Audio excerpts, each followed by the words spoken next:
Bonjour à toutes et à tous. Merci beaucoup à Laurent et Heather pour ce temps de louange et d'adoration. Merci à vous d'être avec nous encore en ce temps de confinement où on veut vraiment partager ensemble et être unis les uns et les autres dans un même esprit et nous retrouver autour de la parole de Dieu, autour de la louange, de la prière et rester unis. Donc n'hésitons pas à nous retrouver tout à l'heure à la fin du culte à travers le lien Zoom qui est sur le site internet. Et on veut vraiment encore prendre du temps aussi pour prier ensemble. Et nous prions les uns pour les autres. Et merci encore d'être avec nous et nous voulons vraiment que Dieu vous bénisse. Donc si vous êtes peut-être pas de l'église de la nuit ou pas encore, eh bien soyez les bienvenus au milieu de nous et nous espérons vraiment que le Seigneur vous édifie à travers ce temps de culte et d'adoration que nous avons ensemble. Est-ce que vous connaissez le sport que nous appelons aviron? Alors l'aviron c'est un sport nautique et vous avez des rameurs sur un bateau et chacun rame et on peut faire des compétitions, donc par exemple aux Jeux Olympiques. Eh bien, vous comprenez bien que chacun de ces rameurs a sa place et est très important puisque sa force va contribuer à la force globale du bateau qui va avancer et il est important pour eux de rester coordonnés et harmonieux. Donc imaginez, il y en a un qui décide de dire allez, moi je vais ramer plus vite que les autres. Hop.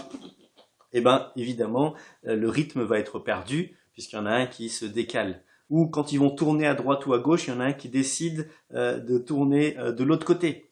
Donc ils doivent agir en harmonie ensemble et la vitesse de leur bateau va dépendre de cela, la réussite de leur travail va dépendre de cela. Et il y a aussi un rôle intéressant qui s'appelle le barreur. Donc vous avez tous les rameurs et en face d'eux, il y en a un. Son rôle c'est de vérifier la direction.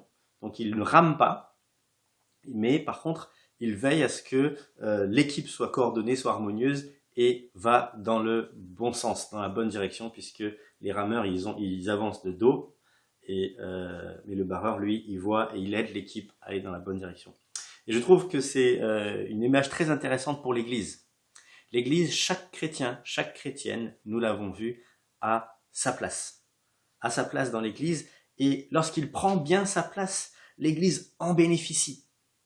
Et chaque chrétien, chaque chrétienne a reçu le Saint-Esprit et a reçu des dons. Et lorsque chacun prend sa place et les utilise comme Dieu l'encourage, eh bien cela fait du bien à toute l'Église.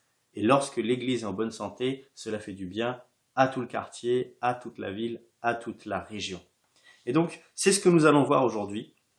Justement, cette notion de Dieu a donné des dons, mais il nous donne un cadre pour bien les utiliser, pour bien bénir l'Église et pour bien bénir le monde. Et nous allons parler en particulier de deux dons. C'est le don de prophétie et le don de parler en langue que nous trouvons en 1 Corinthiens chapitre 14. Et c'est un texte assez long, assez dense, mais ce que je vous propose, c'est qu'on va prendre quelques sections et qu'on va rentrer dedans. Alors il faut aussi que je vous dise que c'est deux dons et un chapitre qui font encore aujourd'hui débat dans le monde évangélique. Donc même si les gens ils aiment la Bible, même si les gens ils sont en Jésus-Christ, même si les gens ils sont connectés au Seigneur, il y a un débat entre eux, entre les pasteurs, entre les théologiens, entre les églises sur mais qu'est-ce que réellement le don de prophétie, qu'est-ce que le don de langue, comment il s'exerce, etc. Donc ça c'est vraiment... Et donc nous on va essayer de rester collé à quelques textes pour justement présenter cela. Mais nous sommes convaincus que c'est vraiment un temps de bénédiction à travers cette étude. Et je dois le reconnaître, ce n'est pas des dons que nous présentons souvent dans l'église de l'Ani. Reconnaissons-le. Nous avons pris le temps quand même, il y a, je pense, un peu moins de 2 ans, d'inviter l'orateur Emmanuel Manline pour qu'il nous présente justement une formation sur les dons spirituels, parce que oui, ce n'est pas un enseignement que nous faisons souvent. Et donc je suis très content de pouvoir aborder ce sujet aujourd'hui avec vous, parce qu'il y a une bénédiction dans les dons, et vraiment, je pense que la majorité des gens qui sont engagés avec l'église de l'Ani croient et savent que les responsables de l'église de l'Ani croit que Dieu a équipé les chrétiens pour que chacune et chacun puisse apporter sa pierre à l'édifice. Ça, je pense que vous le savez. Nous ne voulons pas que tout soit centré sur le pasteur, mais chacun a sa place pour édifier l'Église. Donc ça, on est très clair dessus. Mais il y a des dons qu'on développe moins que ce texte nous pousse justement à étudier. 1 Corinthiens 14, c'est 40 versets. Donc on ne va pas tout voir ce matin. Donc ce que je vous propose, et en plus c'est un sujet polémique parfois. Donc ce que je vous propose, c'est qu'on puisse voir des principes forts aujourd'hui. On va regarder le texte, on va méditer le texte, on va sortir des gros principes forts qu'on va pouvoir mettre en pratique assez rapidement. Mais ce que je vous propose aussi, c'est que je puisse vous mettre à disposition un enseignement supplémentaire, parce que sinon là on y sera encore pour l'après-midi si je traitais tout le texte et tous les sujets polémiques, et qui permettrait d'aller plus loin par rapport à la prophétie, à sa pratique, etc. J'espère que ça vous va. En tout cas, on va fonctionner comme ça pour que justement nous puissions creuser un peu plus ce texte, et avec la demi-heure qu'il y a ce matin, ça va être quand même difficile d'aller jusqu'au bout de ce qui devrait aller. Mais on va quand même prendre des principes forts qui vont nous aider. Alors, ce que je vous propose, c'est de prendre ce texte maintenant et de lire quelques sections pour avoir quand même la saveur de ce texte et le pourquoi de ce texte et vers où Paul va. Donc tout d'abord, on va lire les versets 1 à 6. 1 Corinthiens 14, versets 1 à 6. Recherchez l'amour, aspirez aussi aux dons spirituels, mais surtout à la prophétie. En effet, celui qui parle en langue ne parle pas aux hommes, mais à Dieu. Car personne ne le comprend, et c'est en esprit qu'il dit des paroles mystérieuses. Celui qui prophétise, au contraire, parle aux hommes, les édifie, les encourage, les réconforte. Celui qui parle en langue s'édifie lui-même, alors que celui qui prophétise édifie l'Église. Je désire que vous parliez tous en langue, mais encore plus que vous prophétisiez. Celui qui prophétise est plus important que celui qui parle en langue, à moins que ce dernier n'interprète pour que l'Église reçoive une édification. Et maintenant, frères et sœurs, en quoi vous serais-je utile si je venais chez vous en parlant en langue, au lieu de vous apporter une parole de révélation, de connaissance, de prophétie ou d'enseignement? Je vous propose de sauter tout de suite et d'aller directement au verset 23, donc 1 Corinthiens 14, verset 23, et on va aller jusqu'au verset 32. Si donc, alors que l'Église entière est rassemblée, tous parlent en langue et qu'il entre de simples auditeurs ou des non-croyants, que diront-ils ne diront-ils pas que vous êtes fous? En revanche, si tous prophétisent et qu'un non-croyant ou un simple auditeur entre, il est convaincu de péché par tous, il est jugé par tous, ainsi les secrets de son cœur sont dévoilés, et il tombera alors le visage contre terre pour adorer Dieu, en déclarant que Dieu est réellement au milieu de vous. Que faire donc, frères et sœurs? Lorsque vous vous réunissez, chacun de vous peut apporter un cantique, un enseignement, une révélation, une langue ou une interprétation, que tout se fasse pour l'édification. Y en a-t-il qui parlent en langue? Que 2 ou 3 au plus parlent, chacun à son tour, et que quelqu'un interprète. S'il n'y a pas d'interprète, qu'on se taise dans l'Église et qu'on parle à soi-même et à Dieu. Quant aux prophètes, que 2 ou 3 parlent et que les autres évaluent leur message. Et si un autre membre de l'assistance a une révélation, que le premier se taise. En effet, vous pouvez tous prophétiser l'un après l'autre, afin que tous soient instruits et que tous soient encouragés. L'esprit des prophètes est soumis aux prophètes. Et je vous propose les derniers versets, versets 39 et 40, qui sont un petit peu la conclusion. Ainsi donc, frères et sœurs, aspirez au don de prophétie et n'empêchez pas de parler en langue, mais que tout se fasse convenablement et avec ordre. Prions. Notre Dieu, notre Roi, merci.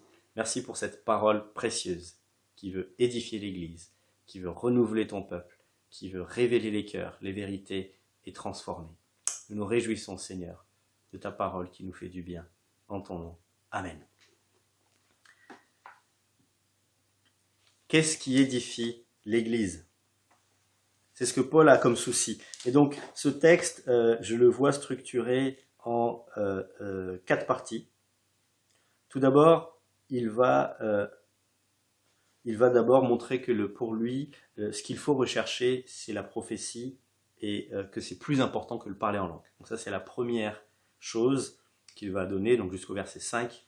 Ensuite, il va donner quelques recommandations et réflexions à celles et ceux qui parlent en langue, donc les versets 6 à 19. Il va ensuite réfléchir à l'impact de la prophétie et du parler en langue vis-à-vis des non-croyants, celles et ceux qui ne croient pas.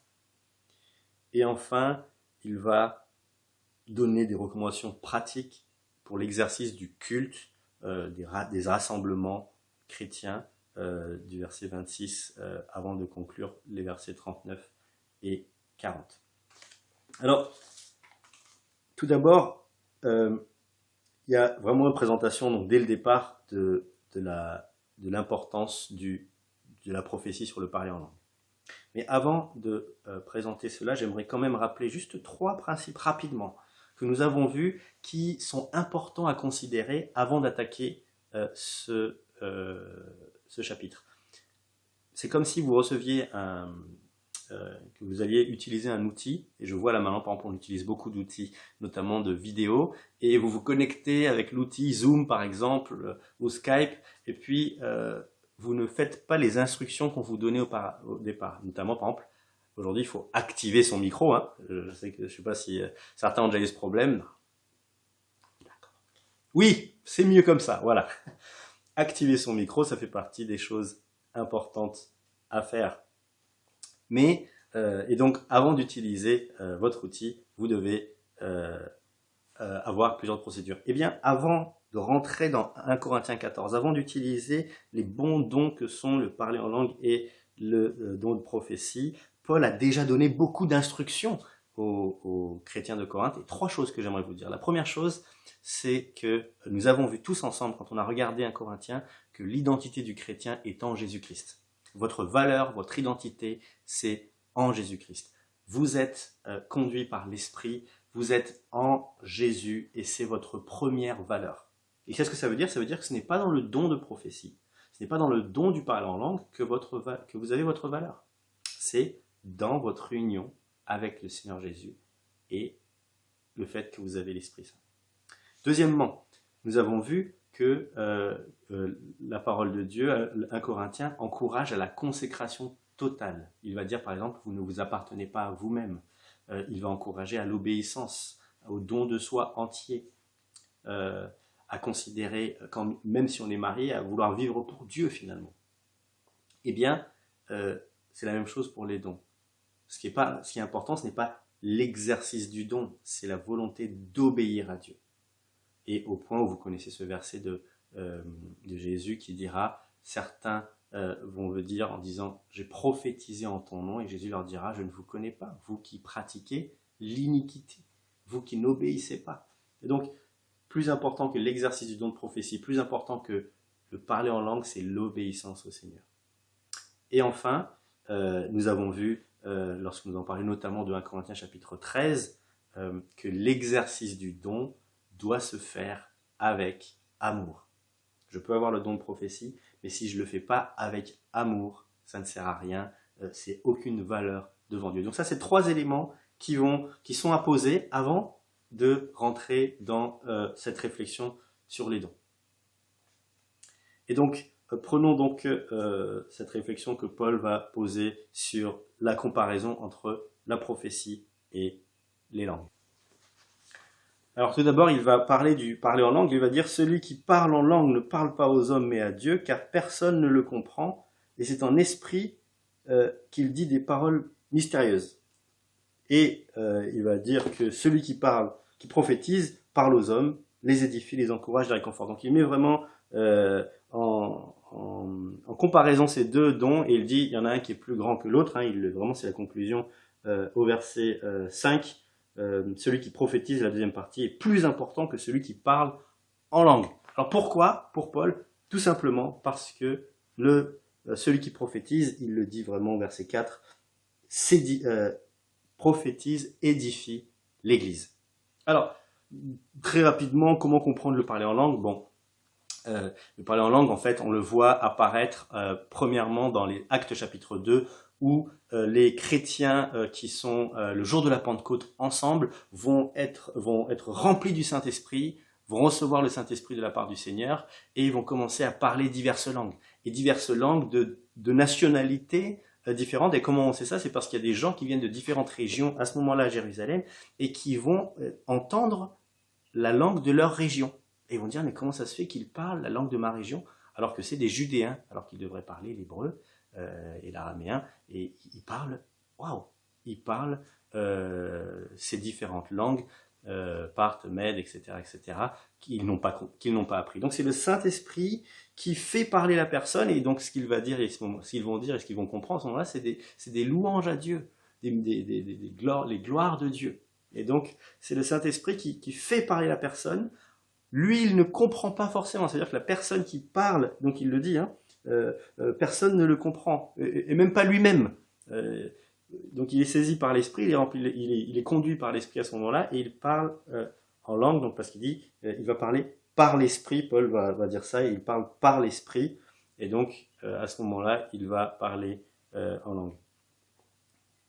Comment cela se fait? Donc en verset 12-10, c'est en esprit qu'il dit des paroles mystérieuses, donc verset 10.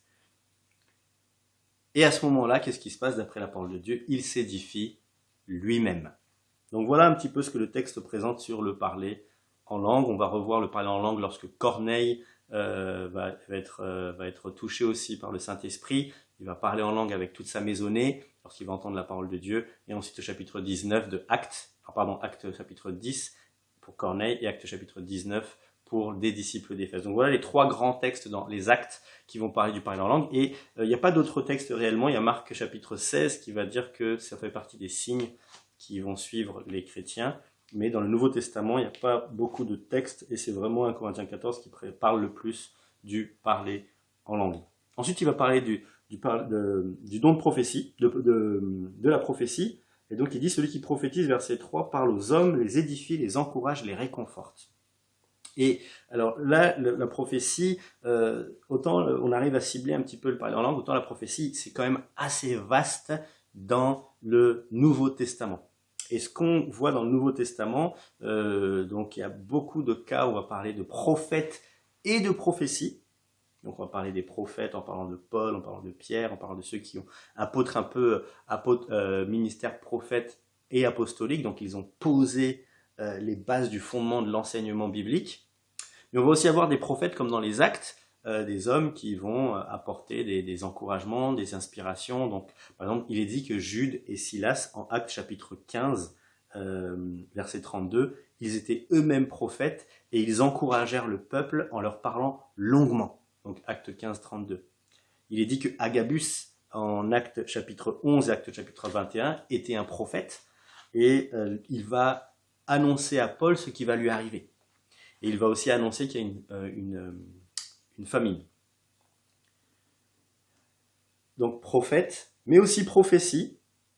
Donc on voit par exemple que Paul ici va dire celui qui prophétise. Donc plusieurs fois, il va parler de celui qui prophétise. Et très peu de fois, donc c'est juste à la fin, il va dire l'esprit des prophètes, mais il va quand même parler beaucoup de celui qui prophétise. Et alors, ce qui me mène à penser que peut-être qu'il y a quand même une distinction à faire entre l'activité de prophétie que Paul ici encourage pour toutes et tous, d'après ce que nous comprenons de ce texte, aspirer au don de prophétie, aspirer au don spirituel, mais surtout à celui de la prophétie, et le ministère de prophète, qui semble être un statut reconnu par l'Église, et quelqu'un qui a vraiment ce ministère à part entière. Donc, d'après ce que l'on comprend, on dirait quand même cette distinction qui serait à faire. Alors, voilà, c'est des plantations. En quoi ça consiste? Donc, on voit Paul, par exemple, qui va être encouragé aussi. Paul qui va rappeler à Timothée qu'il soit encouragé parce que Timothée a reçu des prophéties à son sujet. Donc, comment définir la prophétie? Les paroles de prophétie, c'est un message, de ce que je comprends, que nous allons transmettre, que quelqu'un va transmettre de façon intelligible, d'après ce qu'on va voir dans ce texte, à une personne, mais c'est un message qu'il a reçu de Dieu. Un message inspiré de Dieu. Et vous vous rappelez, en 1 Corinthiens chapitre 12, il dira que à l'un est donné par l'Esprit une parole de prophétie. Donc c'est 1 Corinthiens chapitre 12, si vous prenez avec moi le verset 10, à l'un est donné la prophétie. Le verset 10. Voilà. Donc, c'est une parole que la personne va recevoir pour une autre personne ou pour une assemblée, qu'il va transmettre de la part de Dieu de façon et qu'il est inspiré. Quand je dis inspiré, c'est il va recevoir ça intérieurement. Alors, un exemple assez interpellant, donc, que moi je situerais dans la prophétie, donc c'était un de nos frères en Christ de notre église de Lagny qui est en train de regarder un culte en direct. Et à ce moment-là, il y a une personne qui prend le micro de ce culte en direct et qui dit « Il y a une personne assise dans son canapé qui n'a qu'un rein, un seul rein. Et vous vous posez la question, est-ce que je vais pouvoir continuer à vivre ? Eh bien, je reçois du Seigneur que vous allez pouvoir continuer à vivre, ne vous inquiétez pas. » Et là, cette personne, ce frère en Christ qui est encore dans l'église de Lagny aujourd'hui, c'était exactement sa question. Il avait un seul rein et il se posait la question et il était dans son canapé. Bon, ça je le situerai dans la prophétie. Donc il y a des paroles comme ça inspirées du Seigneur pour quelqu'un. Ça peut être des textes bibliques inspirés et qui vraiment vont faire mouche pour une personne. C'est exactement le texte qu'elle avait besoin parce que c'est inspiré de Dieu et Dieu va lui parler à travers ce texte. Et donc c'est une parole qu'une personne doit pouvoir dire, soit à une assemblée, soit à une église, soit à une personne. Et ici, Paul est clair. Il dit, je préfère que vous puissiez parler, donner des paroles de prophétie parce que ça édifie l'église. Donc il est très très clair là-dessus et il veut vraiment encourager à cela. Alors, il y a beaucoup de débats et je vais vous proposer de regarder ça justement dans un deuxième temps. Est-ce que la prophétie est la même chose que prêcher la Bible? Puisqu'en fait, c'est quand même très proche, puisqu'on dit que ça édifie, ça encourage, ça exhorte, et que c'est inspiré. Mais quoi de plus inspiré que la Bible? Bien sûr. Et qu'est-ce qui édifie plus que la Bible? Qu'est-ce qui édifie plus que la parole de Dieu? Donc, certains vont vraiment associer les deux. Je pense que c'est quand même un peu différent, mais je vous propose de voir ça dans un deuxième temps, dans un deuxième enseignement. J'avais parlé de cette notion de dire, est-ce qu'on doit faire une différence entre prophète et prophétie? Je vais vous présenter un peu plus pourquoi, mais certains disent que c'est plutôt la même chose.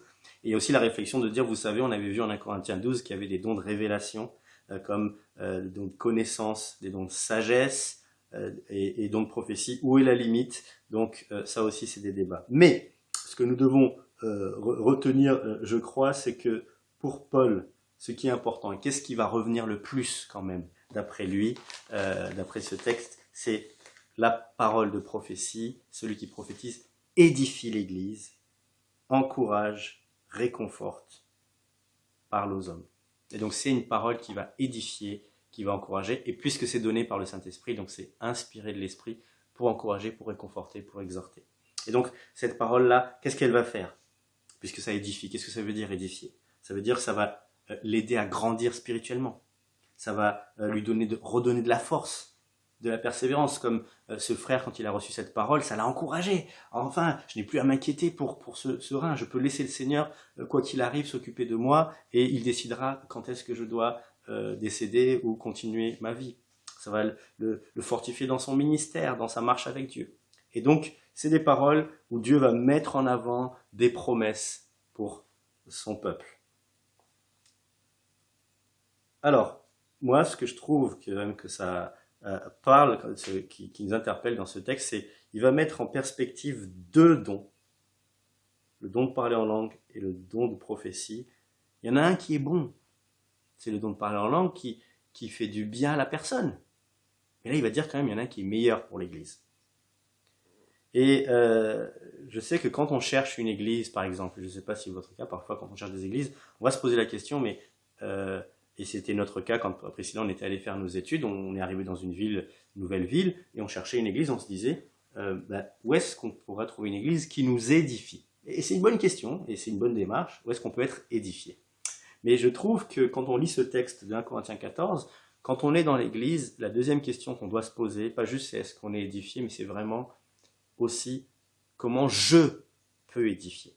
Pas juste qu'est-ce que moi je reçois, mais comment est-ce que je peux apporter, comment est-ce que je peux donner, comment est-ce que je peux encourager l'Église où le Seigneur m'a placé.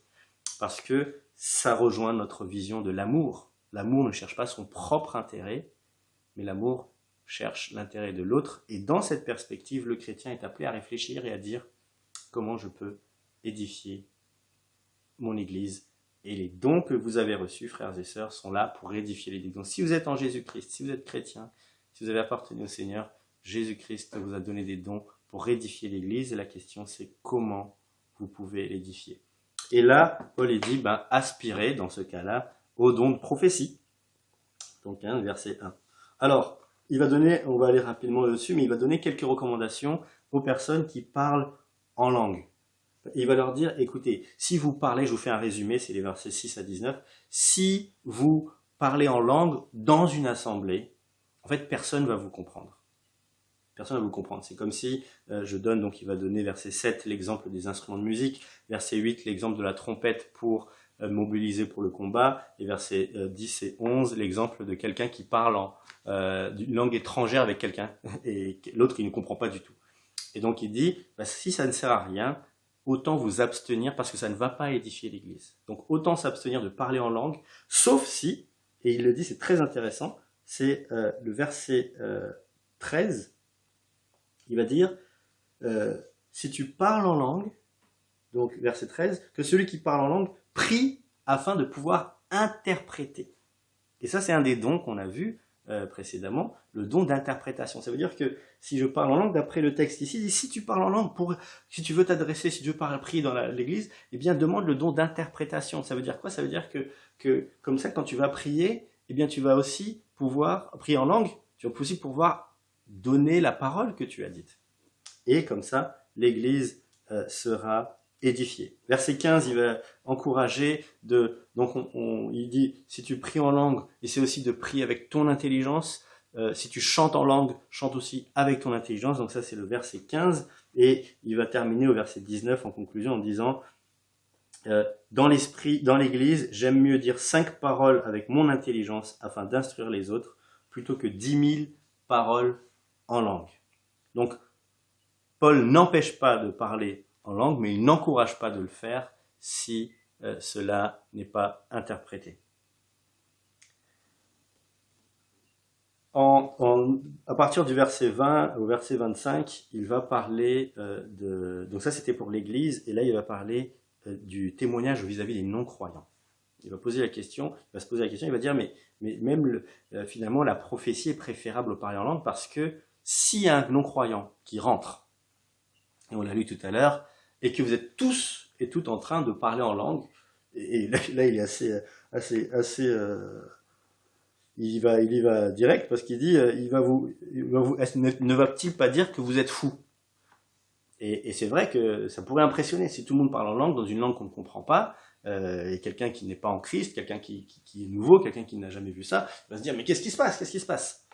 Et il dit mais par contre, si quelqu'un rentre et que vous êtes en train de prophétiser, que vous êtes en train de révéler des choses, qu'il entend une parole qui l'interpelle, eh bien, il va dire au verset, donc je lis au verset 24, si 12 prophétisent et qu'un non-croyant ou un simple auditeur entre, il est convaincu de péché par tous, il est jugé par tous, ainsi les secrets de son cœur sont dévoilés, et il tombera alors le visage contre terre pour adorer Dieu en déclarant que Dieu est réellement au milieu de vous.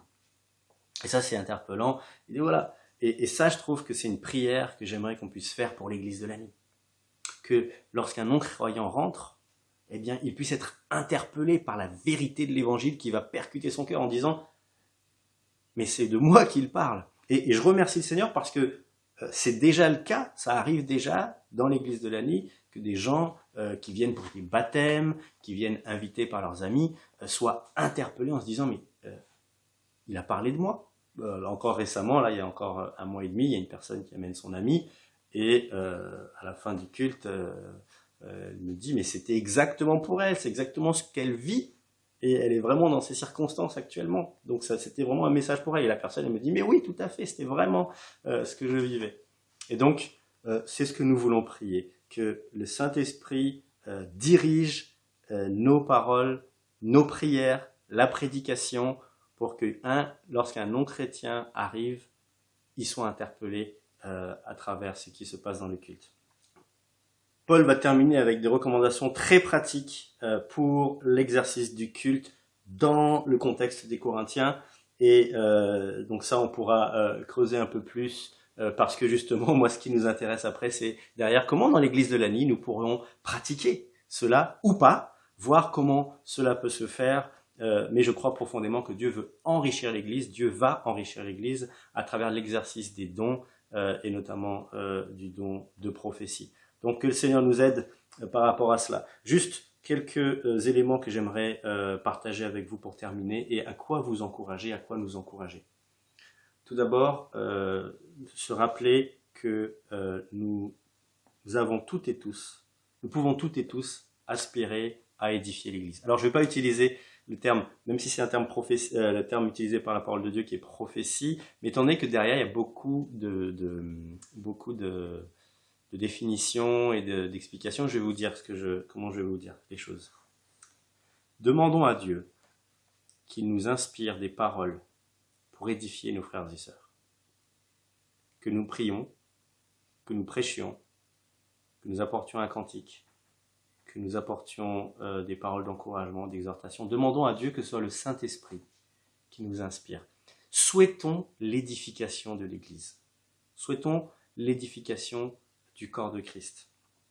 Et demandons-le avec humilité parce que nous sommes faillibles et nous pouvons parfois nous tromper, mais que Dieu nous inspire pour édifier son peuple, pour encourager. Et vraiment, je pense que nous pouvons garder le verset 3, celui qui prophétise parle aux hommes, les édifie, les encourage, les réconforte. Demandons à Dieu d'être de celles et ceux qui édifions, qui exhortons, qui encourageons et qui réconfortons nos frères et sœurs. Il y a ce texte en Colossiens, chapitre 3, qui dit que la parole de Christ habite parmi vous abondamment. Instruisez-vous, exhortez-vous les uns les autres en toute sagesse par des psaumes, des hymnes, des cantiques spirituels, chantant à Dieu dans votre cœur sous l'inspiration de la grâce. Et quoi que vous fassiez en parole ou en œuvre, faites tout au nom du Seigneur Jésus, en rendant à lui des actions de grâce à Dieu le Père. Souhaitons édifier l'Église. Dans l'enseignement que je vous partagerai plus en détail, je reconnais qu'il y a des extrêmes. Il y a des extrêmes d'un côté qui finalement vont rechercher essentiellement le miraculeux, toujours le miraculeux, et vont donner plus de puissance au miraculeux qu'à l'obéissance, qu'à l'identité en Christ, qu'à l'amour et qu'à la parole de Dieu. Il y a une autre extrême qui est de trop compter sur sa propre intelligence et d'oublier que le Saint-Esprit peut inspirer et peut agir dans des personnes et donner des choses très précises pour encourager et pour édifier. Et le grand danger là-dedans, c'est de compter trop sur ses propres ressources et finalement faire les choses par ses propres forces et ne plus compter sur Dieu et ne plus s'attendre même à Dieu. Donc ça, c'est un grand danger. Et donc, dans votre quotidien, dans votre marche avec Dieu, dans votre couple, dans votre famille, dans vos relations avec vos frères et sœurs, demandez que l'Esprit Saint vous donne de bien parler. C'est Colossiens 4, verset 6 qui dira que votre parole soit toujours pleine de grâce et assaisonnée de sel, afin que vous sachiez comment il faut répondre à chacun. Mais vous savez, nous savons que, et je veux terminer avec cela, que tous les dons sont vécus à leur plein potentiel et plein épanouissement lorsque vous et moi, nous sommes en communion avec Christ. Et lorsque nous sommes en communion pour aimer nos frères et sœurs. Car la puissance de notre don se manifestera surtout lorsque nous aimerons notre frère et notre sœur. Donc j'aimerais terminer avec ça en nous encourageant à revenir au Seigneur en disant Seigneur, je veux être uni à toi et je veux aimer mes frères et sœurs. Et j'aimerais vous dire que dans cette dynamique, naturellement, Dieu va vous équiper pour faire du bien à l'Église. Mais revenons à Jésus, laissons-le remplir notre cœur et attendons-nous à ce qu'il nous utilise pour édifier son Église. Notre Dieu, notre Roi, merci pour ta parole qui nous édifie. Et je te prie encore de remplir ton Église de ton Esprit Saint et de nous permettre de chercher l'œuvre de l'Esprit pour édifier ton peuple. En ton nom, Amen. Soyez bénis.